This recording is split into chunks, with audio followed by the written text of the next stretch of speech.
So we're into week 3 of this 12-week series where I'm designing a garment, specifically an underwire bra and then a pair of panties to go with it in CLO 3D so that we can compare the digital garment to the physical garment. Obviously, I'm using the same pattern for both the digital and the physical so we can understand how the information translates between the two spaces.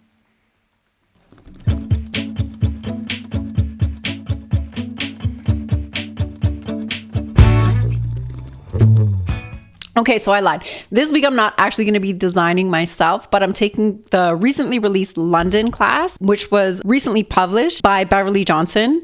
And if you don't know who Beverly Johnson is, you should definitely check her out. She was the instructor in all of the bra making craftsy classes, which are really cool because that's how I initially learned how to make and construct bras, was by using her classic bra pattern and then following those classes to understand the construction of a bra. And they're very thorough. They go through a lot of different tips and techniques on how to actually construct a bra pattern. So those were extremely informative at the beginning of my bra making journey. And now Beverly, although she's retired, she's recently released a few master classes. And the one that I am focusing on today is the London class. So this class is really interesting for me specifically because it was talking about how to build support into a bra, which is something that I'm most interested in. So she gives you a pattern as part of the class, which is sort of your base pattern that you can build off of. So in the class, she teaches you these various different types of support systems. And I was hoping to get to making the internal collar this week, but I didn't get a chance to do it. So what I did was just test the base pattern, which she calls the Belgravia. And I do that in the digital space, and we're going to compare the digital to the physical. So I started by bringing the pattern into CLO, and I've proven this avatar works for my body and a specific bra base pattern that I developed myself in this other video, which you can go check out. So I know this is a good standard to start with when testing additional or different bra patterns. So going by the recommendation of the pattern, measuring my lower cup depth, I would be 4.25 or closest to 10.6 centimeters. And the recommended wire size for this is a 42L. So without making any changes, I modeled this on my avatar in 3D, and here's how it looked. So you can see that the wire line is pulling away from the body.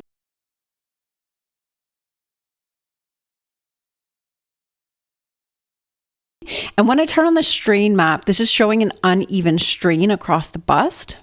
And just for context, this is what the strain map looks like on my own base pattern that I've tested and proven on my own physical body. So I know from experience that the wire that fits me best is a 38L from Bra Maker Supply or 38 Bliss from Emerald Erin. And just to give you some context, this is a standard fit issue for me. I have narrow roots relative to the volume of my bust, which means that most bras that fit the volume of my breast tissue, the wire line doesn't fit me, because a wire, when it's drafted into a bra pattern, always matches a specific cup volume and shape. So I have to adapt most patterns to accommodate that. And also most ready to wear won't fit me either, because oftentimes the wire line is too wide, which ends up poking into my armpit and is not very comfortable. So that's what I think is happening here. I think the frame is too wide for my body. The shape of this cup is expecting more width and less depth than the shape of my actual body, which is causing it to pull away. And I think it's really fascinating that this issue shows up in CLO in this way. So knowing that this is an issue for me, I went down a frame size, which accommodates a 40L wire, which is probably size up from my preferred wire, but I decided I didn't want to modify the pattern too much at this point. So you can see here, I took the larger cup and reduced the wire line by 1 centimeter to fit the smaller frame.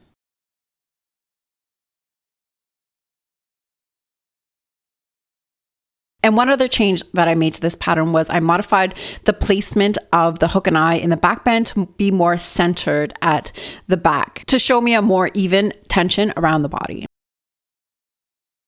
So I felt pretty confident about where the fit was going with this bra based on the 3D model. And I decided to have a little bit of fun with the details. So I picked this nice neutral gray, which I love for some reason right now. Maybe it's because it's the middle of winter, and this really soft pink that I thought complemented it nicely. And I had a bunch of this pink elastic because I had a kit that I never made up, and I put them together and I liked the result. And then I wanted to put a panty with it because it's just nice to have a set. Let me talk about why I love CLO so much right now. And I can so easily modify the pattern. So for example, I didn't have any fold over elastic to put on the neckline here. So I used a picot elastic, which means I had to modify the seam allowance of the pattern to accommodate the 1 centimeter of picot elastic that I had to turn under here. And then I could test it out in 3D, whether I liked the picot elastic showing on the top to have like a bolder pink line across the neckline, or if I wanted to sew it as you traditionally would with the picot elastic underneath and just have a fine pink line along the neckline. And so it just enables me to make these kinds of design decisions. And I decided to go with the bolder neckline. And the original pattern has this turned fabric strap that has a really cool finish to it. And I like the idea of it, but what I like more is a racer back with adjustability at the front of my bra. So I swapped those straps out for elastic straps so that I could put the ring and slider at the front, and then a racer back hook in the back. And because I did this in CLO, I know the exact length of elastic to cut for those new straps, which I think is just really cool. It's just nice to have that information available to you as a 3D model while you're working through your project. So the other thing that's super cool about CLO is that now each one of these fabrics have pattern pieces applied to them, and I export that into the projector and project it down onto my cutting board, which you get to experience as this 30-second montage. Enjoy.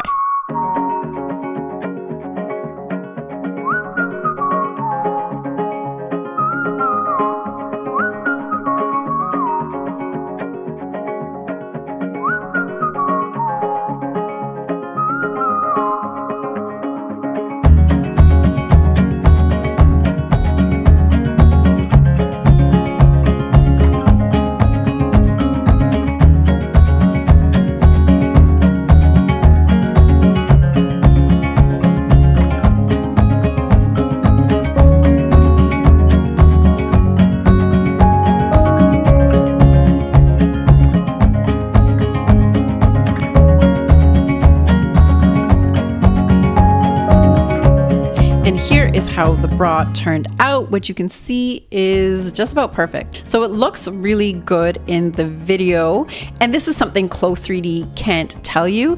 It's still a little bit shallow in the cups, so you can't see it from the video, but the wireline doesn't sit quite as firmly as I would like into my breast root. So if I were to make this pattern again, that's a modification I would make. I would go back into CLO and make that modification. And maybe I would do a slight adjustment to the length of the upper cup specifically to accommodate my fuller side. And I would probably work on the shape of the cup a little bit more to get more roundness in the lower cup. So what's cool about CLO is it gets you to this place where you're just doing these really minor tweaks to perfect a pattern rather than going through multiple samples to get to a place where you can finally start to make those really fine perfectionist tweaks. So anyways, I continue to be amazed at how far you can get with 3D. So what I want to show with this video and what I think is really cool is the way that you can take a pattern from somewhere else, bring it into CLO 3D. Especially, I'm lucky in my case because I have a proven avatar and pattern that I know works really well for me. So it's such a benefit to have something to compare it to that I know works, so that when the fit issue shows up, like the wireline pulling off the chest wall, I know that that's probably a mismatch between the pattern and the body, and I don't have to worry about whether it's the avatar, is the material, or is it the pattern. The pattern is made for a differently shaped body than what I have, and now I can modify that pattern to accommodate my personal body. Okay, and like I said at the beginning, the other part of Beverly's masterclass is she shows all these different ways of building support into a bra, and I specifically want to work on building an internal collar into the bra, so I've already started working on that. Here's a little preview of what that looks like, and that's what I'm going to be working on next week. So thanks for being here. I hope you found it useful, and I'll catch you next time. Bye.